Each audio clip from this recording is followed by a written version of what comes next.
Welcome back everybody. So iOS 13 is now out there, out in the wilderness for developers, and then next month it will be available for the public beta, and the fall time, somewhere around September I believe, should be out there for everybody else to download.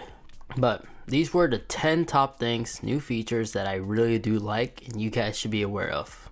Dark mode was always on high demand ever since these newer generation iPhones now have OLED display. Finally having a dark mode like what we see with Mac OS, it's more incredible with these OLED displays because the dark actually does turn off the pixel.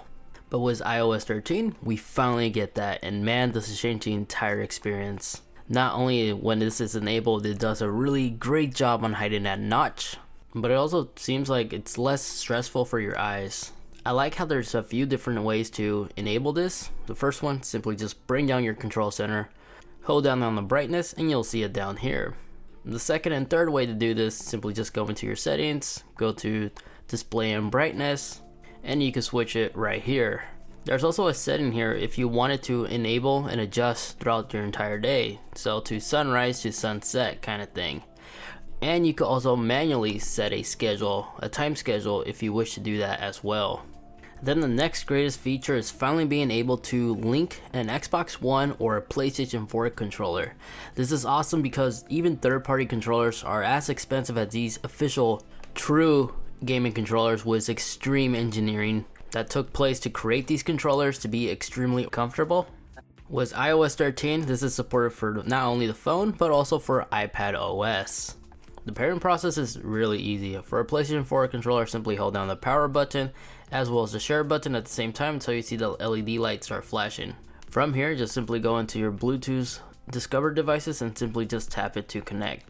For an Xbox One controller, it's very similar. Power it on with the Xbox button and then hit the little sync button in the back and you should see it on your Bluetooth discovered devices as well.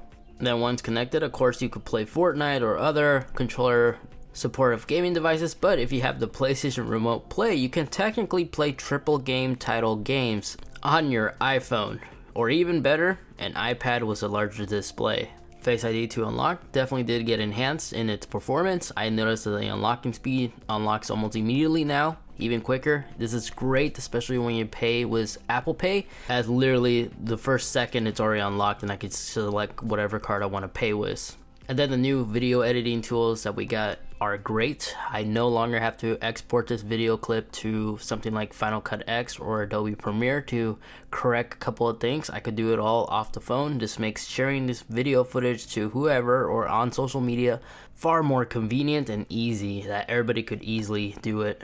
And then the new Street View maps that Apple integrated on their map application is unreal. Everything just looks like it's some kind of graphic gaming design kind of thing. If you look at this footage, this is directly recorded off my phone. And the feel and the sensation is just unreal. And they didn't just add this, they also added a couple of new stuff too. Like your favorites list, it's more easier to access and add.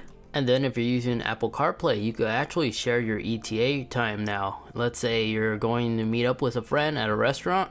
Now they're gonna have an idea when you're gonna arrive in case you hit traffic along your way. This is definitely replacing Google Maps for me for now on. And then the quick path typing is another new feature. I really do like this.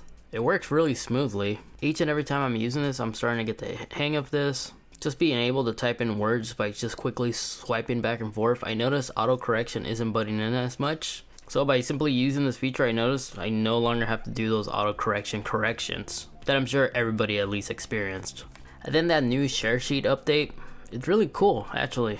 It works like this: the phone will actually analyze who you're in contact with most of the time in certain applications. So if you constantly share a meme to somebody else, their contact's always going to be on number 1, so they're easy to find. And in my case, I do a lot of airdropping when I'm recording footage with my phone to my laptop. And the software understands that, so whenever I have to share a video clip, it knows that I'm going to most likely airdrop it to my laptop.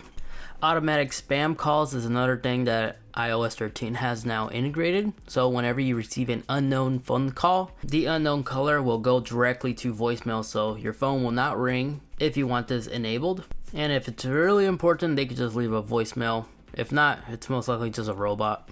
The new volume indicator, it's really cool, and I have definitely used this quite a bit. It's great, especially when you're watching a video outdoors or in public and you want to quickly turn down the volume without muting your device. You can just simply tap the volume rocker and just drop it like it's hot. And then lastly, the really most useful one I gotta say is possibly the control center, where now when you're able to bring down the control center, if you hold down this little section of the screen, you now have access to everything that's pretty much available to connect to your phone. For instance, if you hold down on Bluetooth, you have all the available Bluetooth devices right here, and you can simply tap to connect or disconnect, and you could do the exact same thing with Wi-Fi. So this saves up time from having to go to the settings and going through all that. So that was my top 10 cool new features that I've been using the most, and I really do appreciate that Apple finally integrated on iOS 13. Feel free to comment down below what are your top 10, and if you have a wish list of future features you want Apple to add, feel free to also let me know down in the comment section down below. But anyway guys, that's pretty much it for the video. If you're new to the channel, subscribe for more upcoming exclusive iOS 13 stuff and other cool tech products as well. But thank you so much for watching, take care, and I'll catch you in the next one. Peace.